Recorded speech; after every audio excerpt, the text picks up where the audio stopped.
Salut les amis, bienvenue sur PRJ Développement. Content de vous revoir aujourd'hui encore dans une nouvelle vidéo. Aujourd'hui, je vais vous montrer comment est-ce qu'on peut créer un formulaire de modification des données. Alors les données sont enregistrées dans la base de données, ils sont affichés sur le template. Et comment est-ce qu'on peut faire pour les modifier? C'est ce qu'on va voir aujourd'hui. Alors si vous êtes nouveau sur la chaîne, ici on est sur PRJ Développement, je vous souhaite la bienvenue. Et ici on partage beaucoup de connaissances sur le développement web et autres encore. Pour le moment, on se concentre sur les applications Django. Et je suis content pour ceux qui s'abonnent, qui like et qui commentent. Ça m'encourage beaucoup. Et si tu es nouveau, fais pareil. Abonne-toi et like. Pour ça, nous encourage à créer beaucoup de contenu gratuitement sur YouTube. À bientôt pour pouvoir suivre cette formation-là après le générique.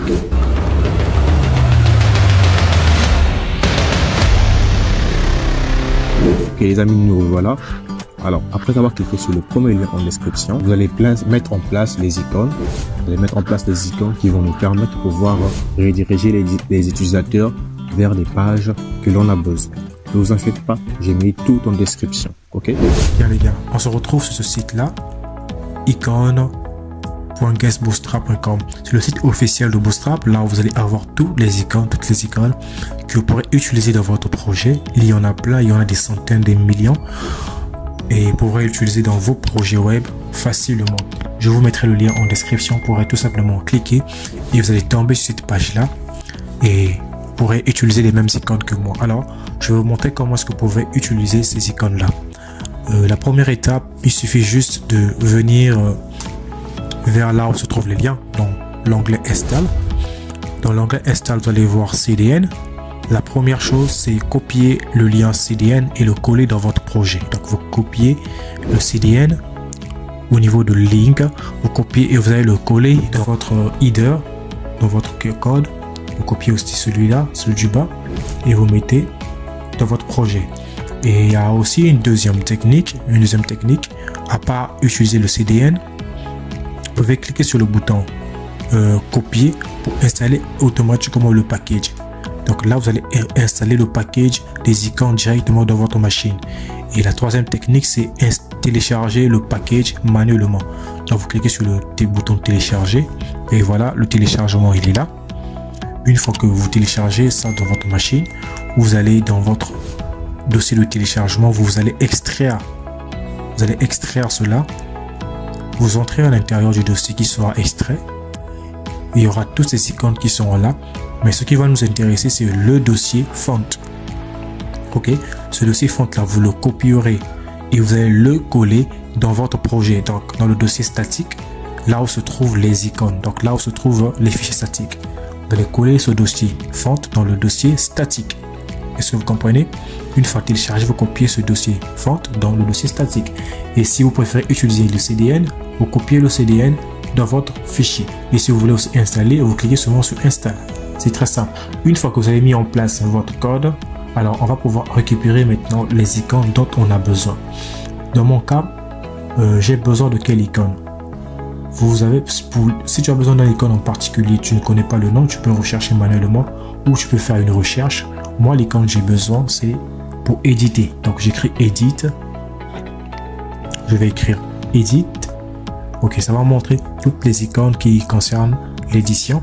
Je clique sur celui qui m'intéresse. Ok, ça va me donner une page. Voici la page que ça va me donner.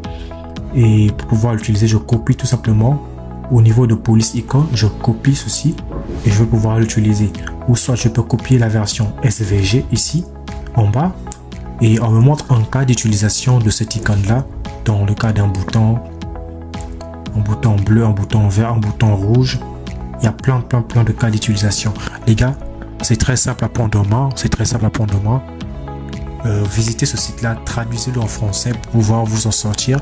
Et faites ceci pour chaque icône dont vous avez besoin. Donc l'icône éditer, l'icône supprimer, l'icône détail, tout se trouve ici. Alors on se retrouve maintenant sur ce résultat-là. On aura ce résultat-là. Assurez-vous d'avoir ce résultat. Donc l'icône edit, je vais vous le mettre en description. Comme ça, au lieu de chercher, vous allez tout simplement copier, coller. Alors, une fois que les icônes sont mises en place, je vais vous montrer comment est-ce que je me suis pris à mettre ça. Je viens dans la page produit. Dans la page, c'est là où les produits sont affichés. Là, il y a date d'expiration. Je vais ajouter une nouvelle colonne. Je vais dupliquer ça. Et je vais tout simplement mettre ici action. Je vais vous montrer comment est-ce que j'ai fait ça. Action. Pour dupliquer, je vous ai déjà montré Shift Alt et la direction du bas. J'ai action ici, je vais mettre S. Je vais descendre puisqu'il y a la boucle for. La boucle for fait répéter chaque ligne ici en fonction de ce qui se trouve dans la base de données. Donc la boucle for fait répéter catégorie, fait répéter le prix, description, date d'ajout, date d'expiration. Autant de fois qu'il y en aura. Et on va faire pareil aussi avec les actions. Donc pour chaque produit, il y aura une action spécifique.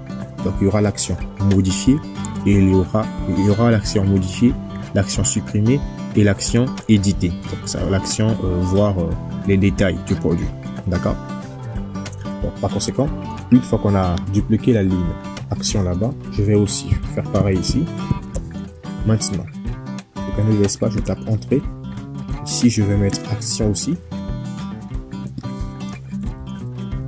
Action.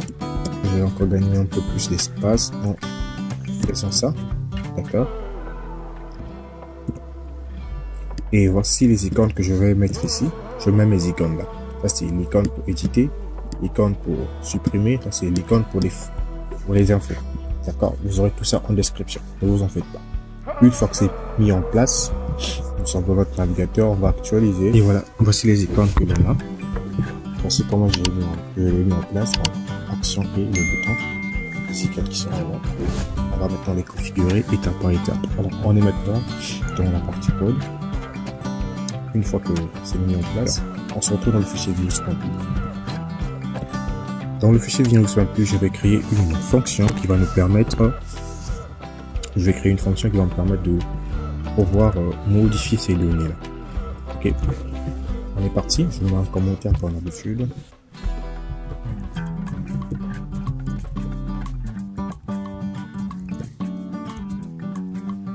Fonction pour modifier les données. Ok, pour créer une fonction, comme toujours, je vous ai dit, c'était le mot-clé def, le nom de la fonction, modifier. Ça va être là. On met request. Et là, on va pas seulement mettre request en paramètre. On va ajouter quelque chose puisque on veut modifier un produit. Et pour retrouver le produit, il y a ce qu'on appelle une clé primaire. Parce que dans la base de données, on peut avoir des données qui ont les mêmes noms. On peut avoir les éléments qui ont le même nom, qui ont la même description, qui ont la même date d'ajout, qui ont les mêmes fonctionnalités. Mais s'il y a une chose que les produits ou les éléments de la base de données ne peuvent pas avoir, c'est une clé d'identification. Donc chaque produit, chaque élément enregistré dans la base de données a ce qu'on appelle son identifiant. Donc c'est ce qu'on va utiliser. La clé d'identification, la primary key. Donc la notion de clé primaire, la clé primaire, c'est la première chose. La clé primaire, ceux qui se connaissent en base de données savent de quoi je parle. Donc la clé primaire, on va récupérer la clé primaire afin de pouvoir effectuer la modification. Je vais mettre en paramètre ID. Deux points, et je tape entrée. Je vais créer une variable que je vais appeler produit. Et je vais mettre get. Avant tout, je vais l'importer tout en haut. Donc, from Django.shortcut import HTTP, je vais importer ceci. Get object or 404. Une fois que c'est bon, je viens utiliser ici get object or 404. Après 404, j'ouvre la parenthèse. Je vais mettre le nom de la table que je vais utiliser. La table que je vais utiliser, c'est la table produit. Donc je mets produit, virgule, et je mets l'ID égale à ID égale à ID. Donc l'ID qui se trouve dans la table produit doit être égal à l'ID que je mets en paramètre ici. Ok, c'est pas difficile. Ensuite, je fais quoi? Je vais récupérer les catégories. Catégorie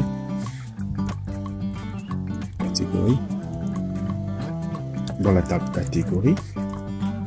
Ok, object all. Tout ça on a déjà vu comment tu fais tous les éléments de la base de données. Et on va aussi gérer les erreurs, c'est au cas où erreur.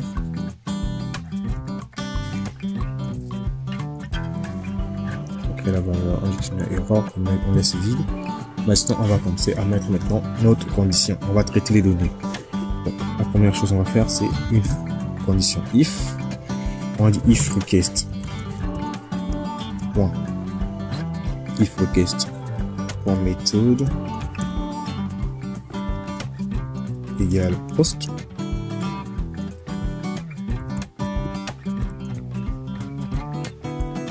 Post. On tape entrée. Alors, souvenez-vous dans nos champs, dans notre formulaire, les noms qu'on avait mis. Il y avait name, il y avait, en fait, tous les noms qu'on avait mis dans notre formulaire. Ok. Donc, les noms qui se trouvent dans les inputs, les noms qui se trouvent dans le input de notre formulaire. Souvenez-vous, dans notre formulaire, on avait mis name pour le nom. Alors, je vais regarder ça. Name, request, bon. Post. Gate. Je veux la parenthèse et je mets name. Ok. Je passe au deuxième champ qui est catégorie.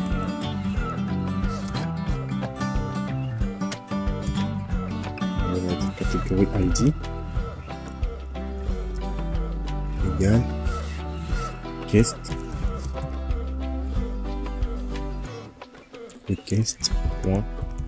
Post request.post.gate. À l'intérieur, je mets quoi? Catégorie. Ok, je continue, je mets price. Request.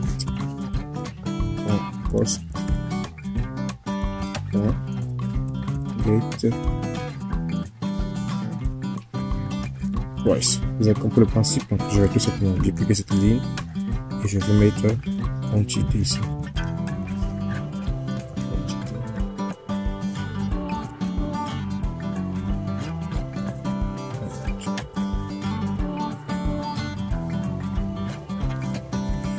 Quantité. Et je vais mettre ici description.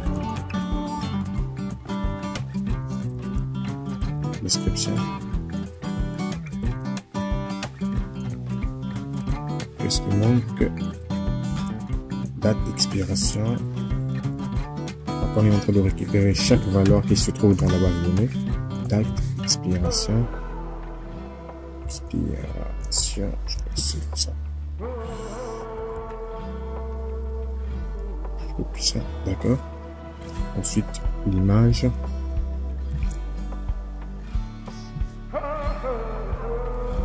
Email.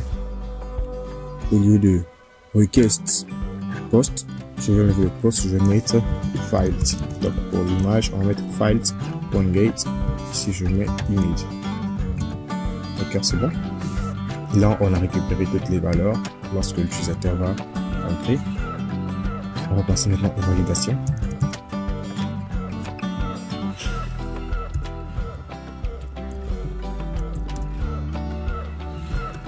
Validation des champs. Avec première condition if not name. Time errors.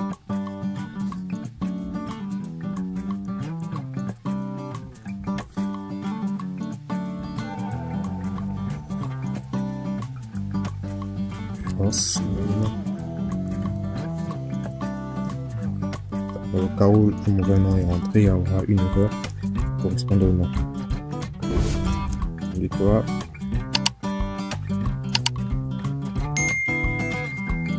Le nom est obligatoire. Le nom est obligatoire. Okay, une fois que c'est bon, d'accord, bon, je vais mettre requis. Le nom est requis. Et je vais passer au deuxième champ. Catégorie, je vais mettre if. Note. Catégorie ID. Ah, c'est pour la catégorie. Deux points. Je dis quoi? errors.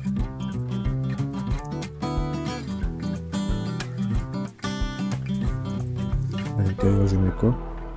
Catégorie, qui est notre que le catégorie qui sera dans mon formulaire. Ok, ce qui se trouvera dans le input. Alors, je mets quoi? La catégorie requise.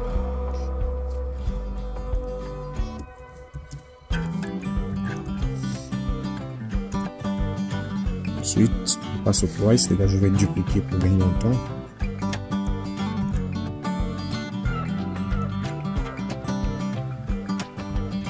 Price.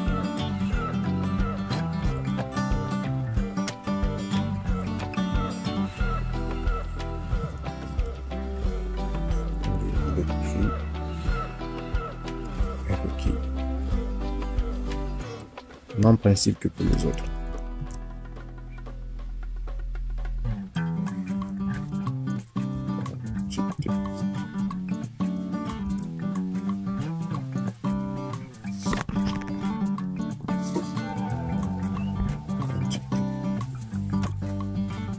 La quantité est requise.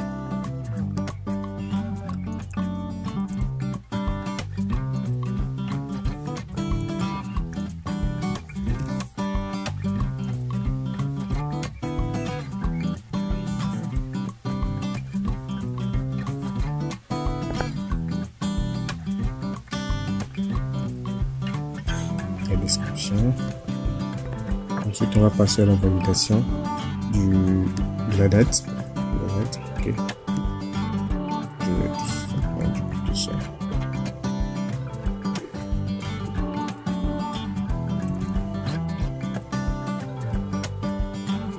Là, je vais mettre. Au lieu de note, je vais tout simplement mettre if date expiration. Je vais mettre une série de tests de try, comme on avait déjà vu, try et accept, try, on dit essaye, deux points, date time, strp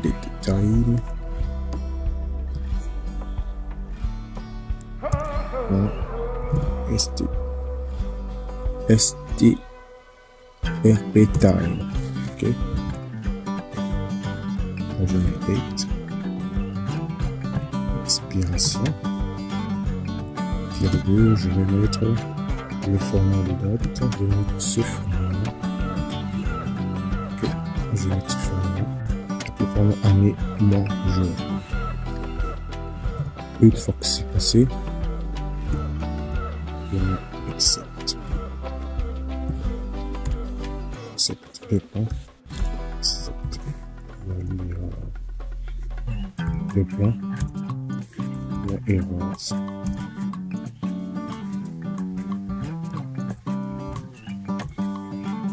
Date.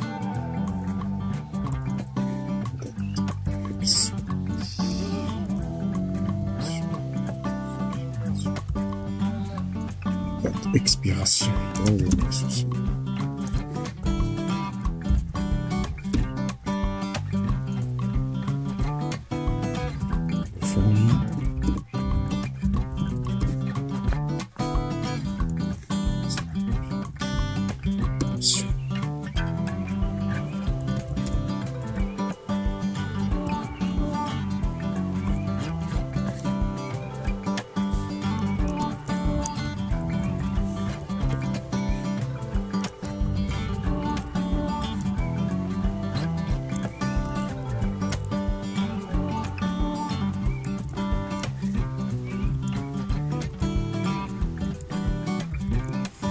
Et si l'utilisateur rentre une mauvaise date, il y aura cette condition, on va dire, essaye de voir si la date est comme ça, ce n'est pas comme ça. On voit ce message là, il dit que le format de la date d'expiration est incorrect, utilise le format année, mois, jour. Comme ça, l'utilisateur saura ce qu'il doit faire, pas de problème. Et une fois que c'est bon, ces conditions sont finies, on va passer à d'autres conditions pour valider les données. Bon, les amis, c'est un peu lent, oui je sais, mais ça vaut la peine parce que là, je vous montre tout ce qu'il faut. Parce qu'une fois que vous aurez ça, vous aurez appris ça, vous n'aurez plus besoin de vous tracasser avec autre chose. Donc, lorsque vous aurez un projet, là où vous savez que vous devrez modifier les données, vous avez déjà une structure de code que vous avez déjà dans la tête. Vous allez tout simplement l'adapter en fonction du projet. Donc voilà pourquoi je m'arrange à mettre les détails croustillants. À mettre les détails croustillants de la sorte que vous puissiez avoir tout le bagage nécessaire afin de pouvoir vous en sortir dans vos projets. Ok? Et on va mettre encore une autre condition, if not error. Au cas où il n'y a pas d'erreur.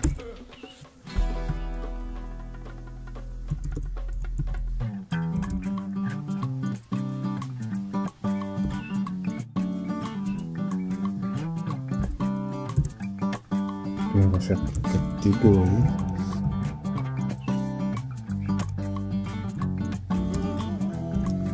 Et on va recevoir établi à 404. Catégorie, étape catégorie, on va mettre ID. Donc l'ID qu'on a mis en paramètre égal à 3, catégorie ID qu'on a créé tout en haut là. Donc cette variable catégorie là, c'est là. Et là, une fois qu'elle reçoit les données de catégorie qui est du champ, elle vient à l'intérieur de cette variable là. Cette variable est traitée ici, pas d'erreur. Et là, on va la correspondre à la catégorie qui se trouve dans la base de données. Ok. Je passe au deuxième champ, je vais mettre produit.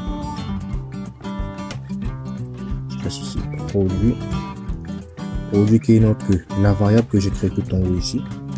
Cette variable là qui correspond à tous les produits. Donc là maintenant je vais voir maintenant tous les produits que je trouve dans la base de données.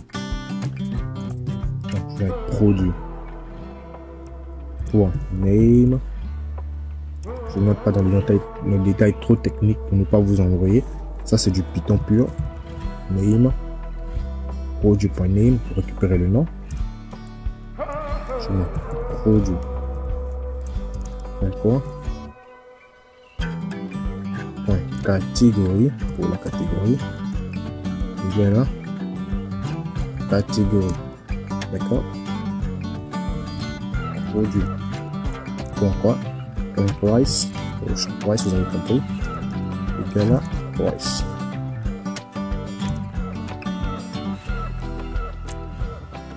Price. Quantité.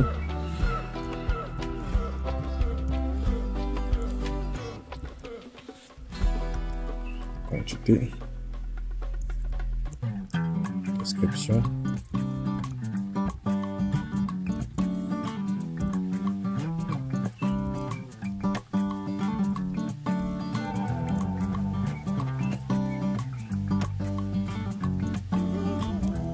Date d'expiration.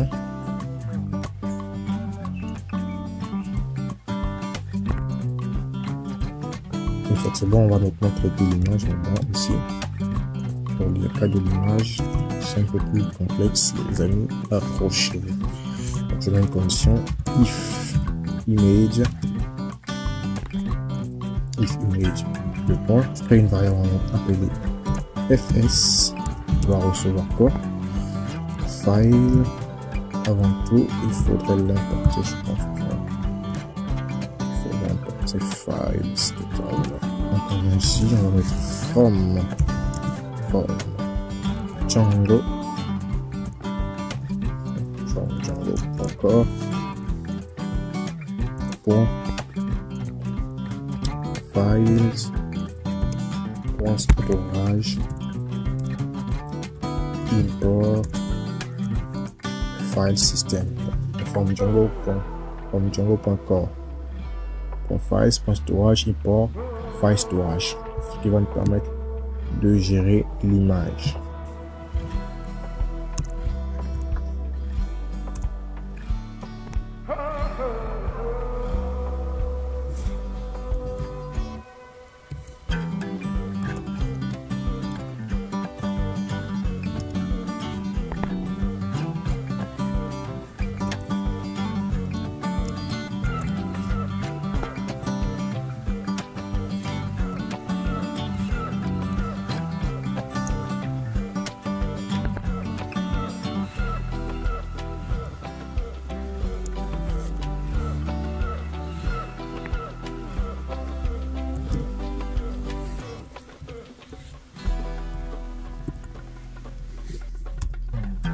fais une chose ici.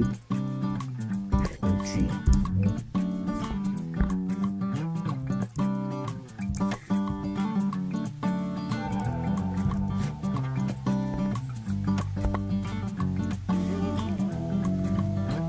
FS. On va créer. Là. URL. Nouveau. Je mets file. Play. Donc, comme la condition if, FS récupère cette valeur là. File name, FS save. Save, on enregistre la modification, on récupère l'image correspondant au produit et on l'envoie dans une URL. Une fois que c'est traité, je descends, je sors d'ici. Ça c'est le premier if, je sors encore. C'est le deuxième if, je sors. Ah, c'est le premier if. Donc on doit être à ce niveau-là.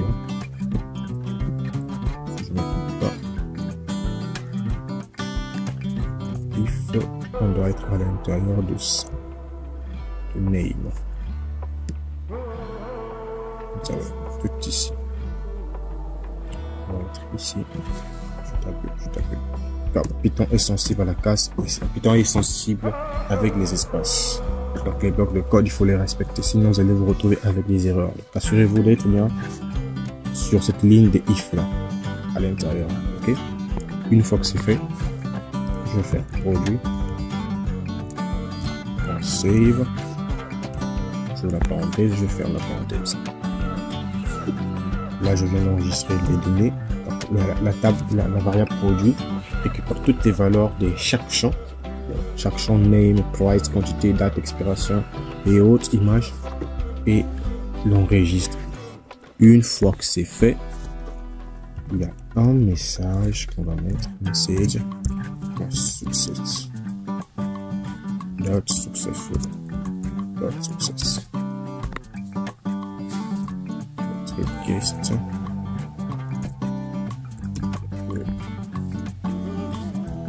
On dit quoi?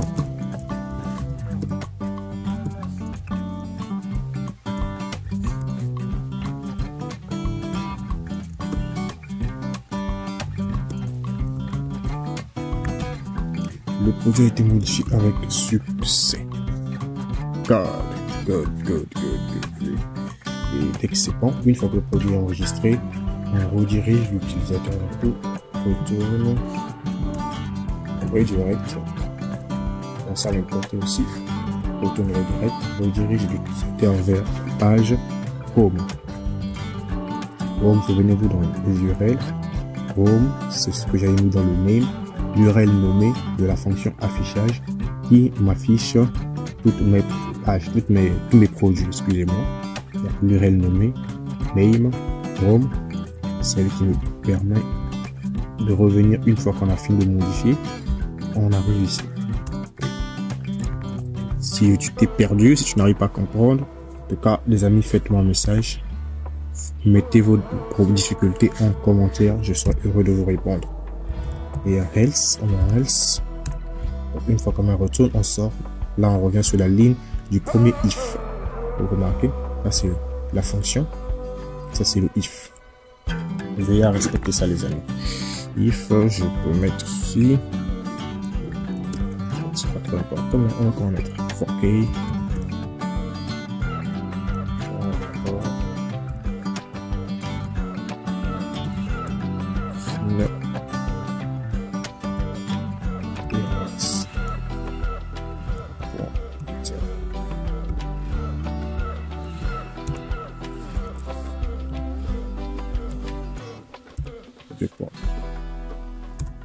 Il y a un message.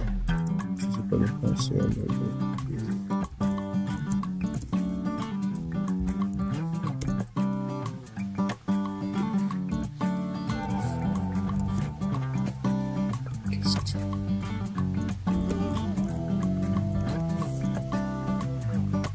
C'est juste dans le cas où il y a une erreur. Dès qu'on finit de mettre tout ça, on revenir.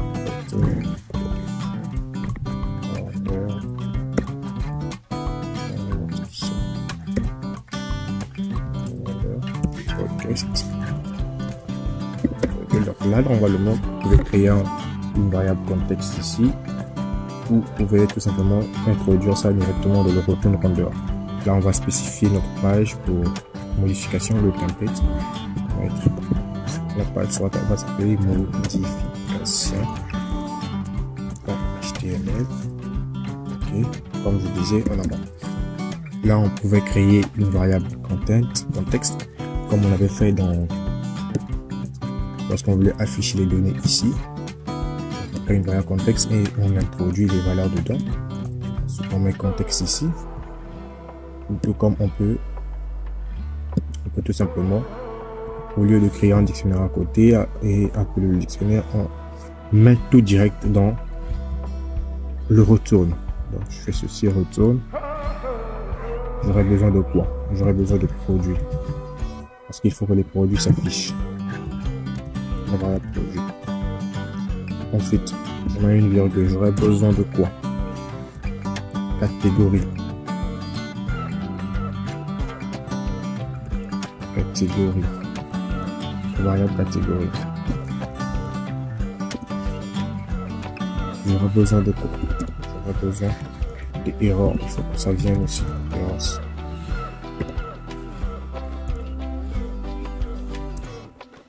Ok. Une fois que c'est bon, une fois que c'est fait, je me dis que notre fonction elle est prête. La fonction elle est prête à être utilisée. Maintenant, on va créer un fichier qu'on va appeler modification.html. Dans le template, je crée modification.html. Il est tout vide. Pour ne pas souffrir, on va prendre le code de notre formulaire ajout de données. Ok. On va copier tout ça. On va dans la modification. On va coller ça. Et on va l'adapter en fonction de la modification. Ok. Donc ici, au milieu, on va changer. Non, ici, au lieu d'ajout, on va mettre modification. Le template de celui-là, de ce formulaire sera aussi en description. Vous pourrez le télécharger gratuitement. Voilà, je vais enlever ceci. Important. Ce dont on a besoin, ça aussi c'est important. C'est important. Ce qu'on a besoin, c'est l'input. On va commenter ça. Je vais supprimer le commentaire qu'on avait mis dans la vidéo passée. Je vais enlever ça pour pouvoir utiliser les inputs. Et à l'intérieur des inputs, je vais ajouter quelque chose encore. Donc on a besoin de name et ID et name. Je vais ajouter quelque chose qu'on va appeler value. D'accord. À l'intérieur, j'ouvre les accolades. J'ouvre les deux accolades. Comme ça, je mets produit. On a une. Donc deux accolades, produit.name pour. Ceci va nous permettre de faire quoi? Va récupérer les valeurs par défaut. Donc la valeur que l'utilisateur qui se trouve déjà dans la base de données, pour ne pas que le formulaire vienne vide. Donc pour ne pas que le formulaire vienne vide, il faudrait que le formulaire vienne déjà pré-enregistré avec les données que nous avons déjà. Donc il faut que le formulaire vienne avec les données pré-enregistrées. Comme ça, l'utilisateur saura par où il va commencer par modifier. Voilà comme il value produit.name. On va faire pareil pour les autres champs. On va enlever ce qu'on a mis dans la vidéo passée. Ça ne nous est pas utile ici. Je vais décommenter ceci.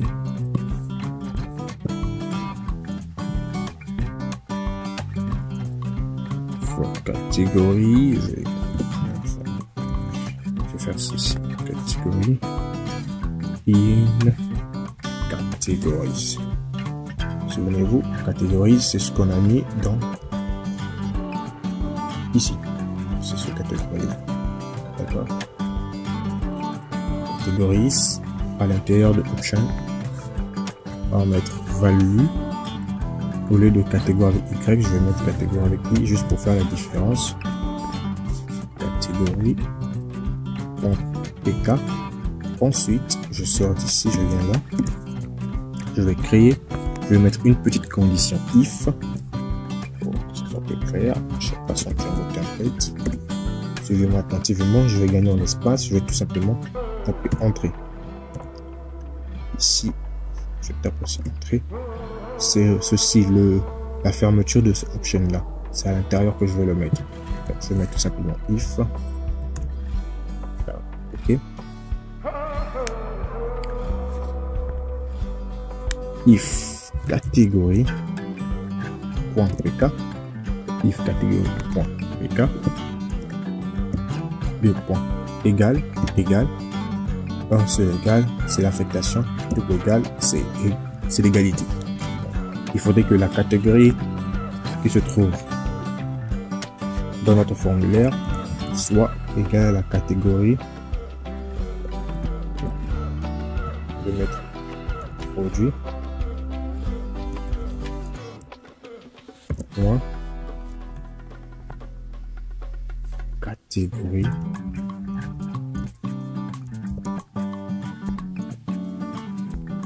.pk. Donc il faudrait que la catégorie, si la catégorie qui se trouve dans notre formulaire est égale à la catégorie qui est dans notre base de données que l'utilisateur a récupéré, que le formulaire a récupéré. Ok, je vais sortir de ceci, avoir le NI au milieu là. Je vais mettre un mot, select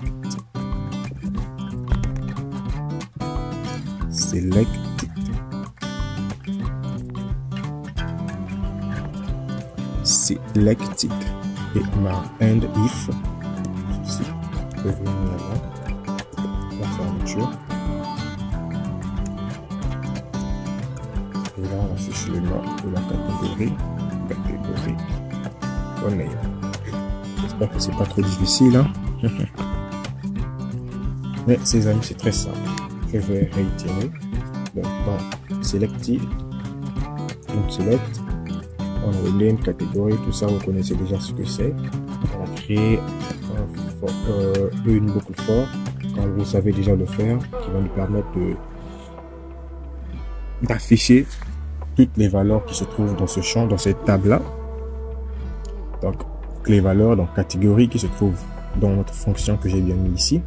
Donc toutes les valeurs qui se trouvent dans catégorie qu'on a récupérées tout en haut là-bas viendra ici. Au lieu de mettre catégorie S, on met catégorie sont IS pour faire la distinction.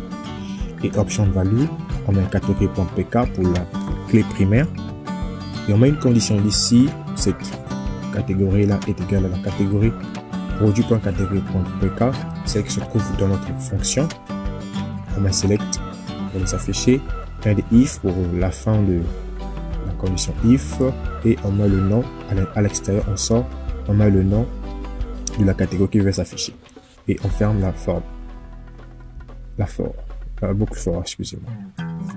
Ça on peut laisser, on passe au prochain champ, ça c'est plus facile. Le reste c'est très simple, c'est juste, on va juste libérer les inputs.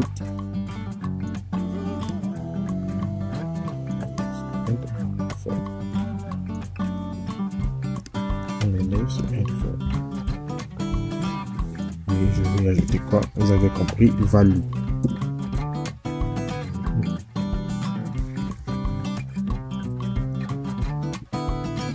Value.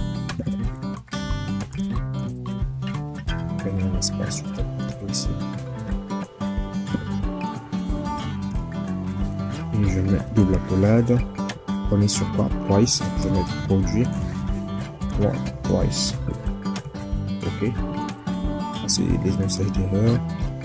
Quantité, on supprime ça. Ceci. Ceux qui suivent la vidéo depuis le départ comprennent exactement. Donc les amis, si tu n'es pas encore, si tu es tombé ici dans cette vidéo pour la première fois et que tu es perdu, je te conseille, prépare pour toi déjà, voir le début. Sinon ici tu comprendras pas grand chose. À moins que si tu es un expert. était déjà dans le domaine. Value.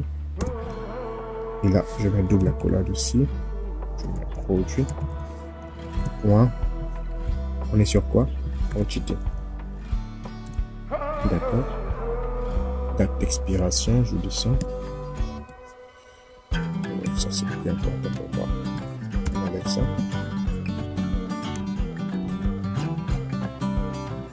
Je vais décommander ça.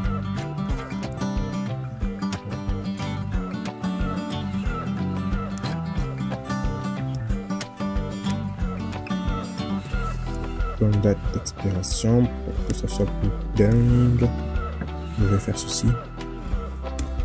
Type. Date. Type date. Comme ça va être le type date. Il y aura là, quelque chose qui va apparaître sur notre formulaire, sur ce champ-là. En fait, ce que je voulais dire. Date d'expiration, c'est bon, c'est carré.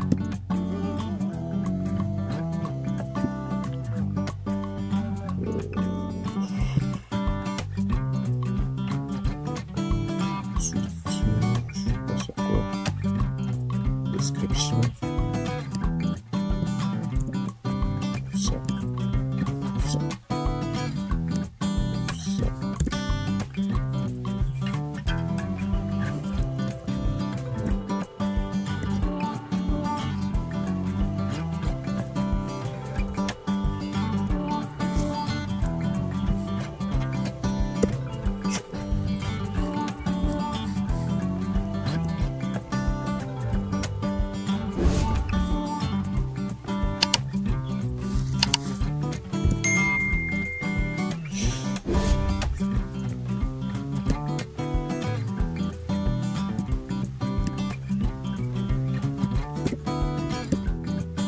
Il manque que l'image. C'est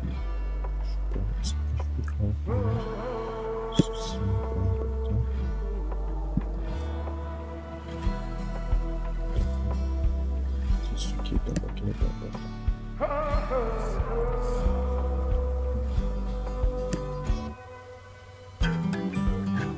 Je vais faire ça.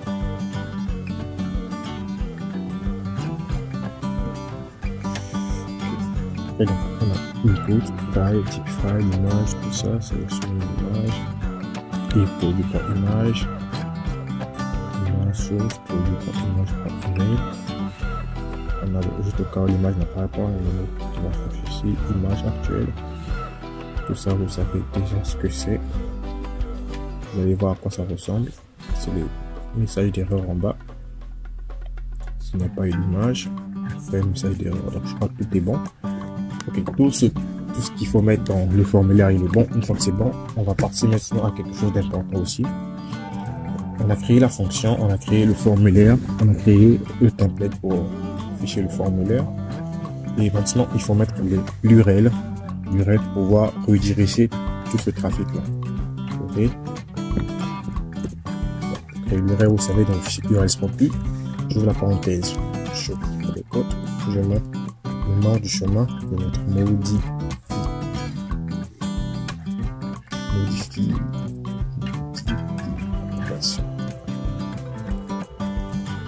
Je mets un slash, je mets la virgule, je sors, et je vais mettre le nom de ma fonction qui est en haut, modifier, virgule, je vais mettre l'URL nommée, name, égale, quoi, modifier. Je sors, je mets la virgule. Cependant, ce n'est pas fini. Puisque nous voulons récupérer, je n'ai quand même pas faute. C'est pas fini, puisque l'on doit récupérer l'ID lorsque l'utilisateur va entrer son nom. Donc on va faire quoi? Il faudrait que par conséquent introduire, envoyer l'ID aussi. Je vais mettre ceci.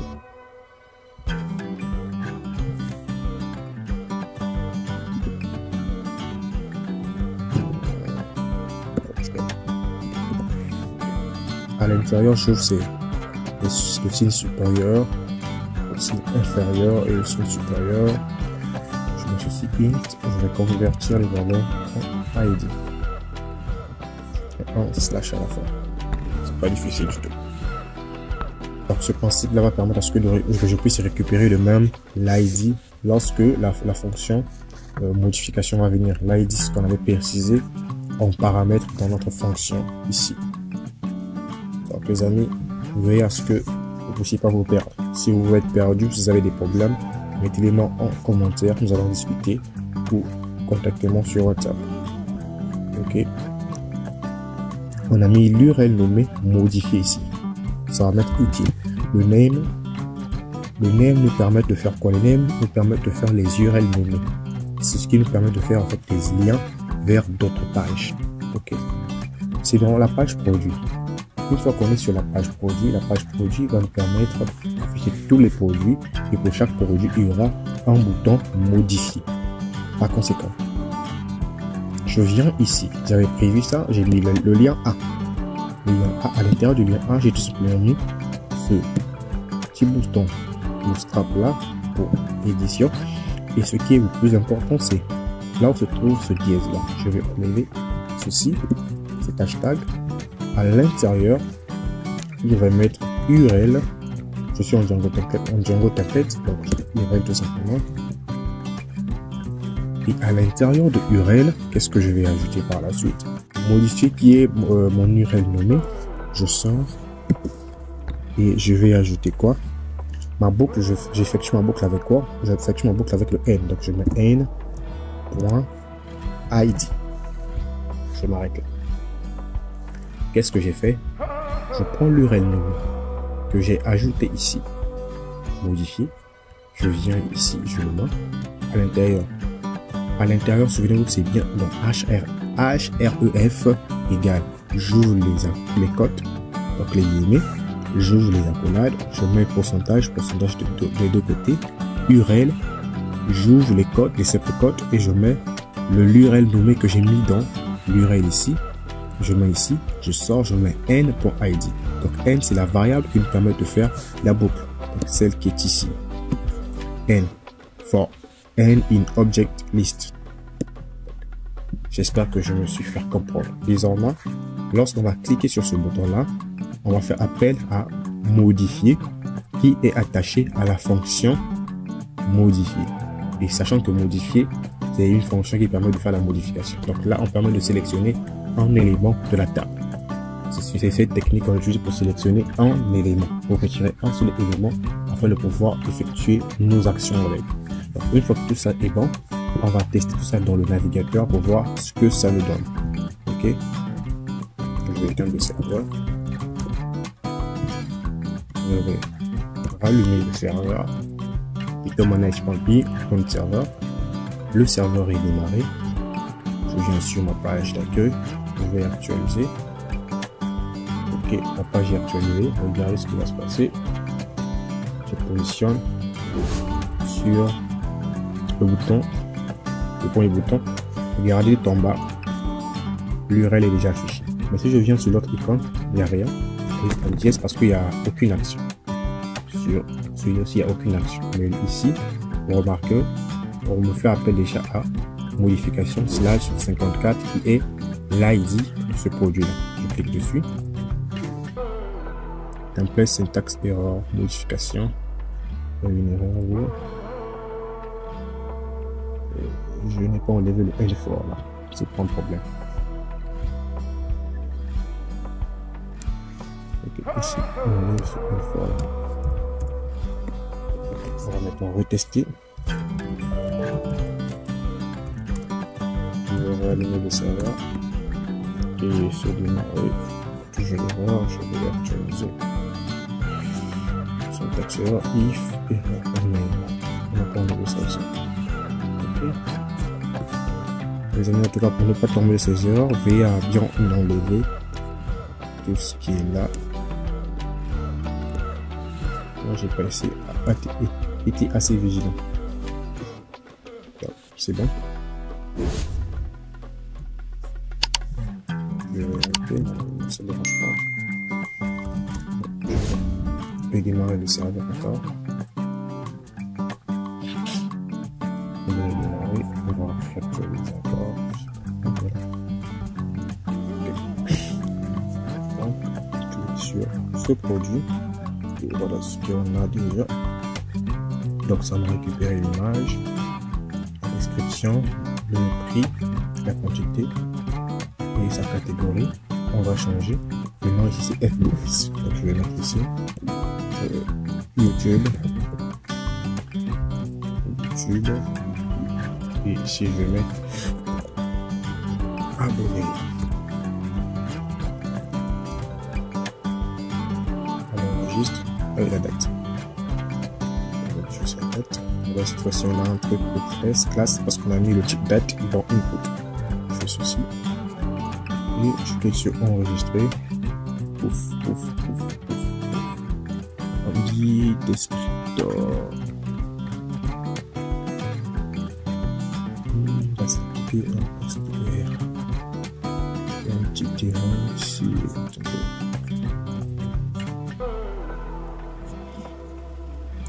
Fonction, date d'expiration, 3 dates.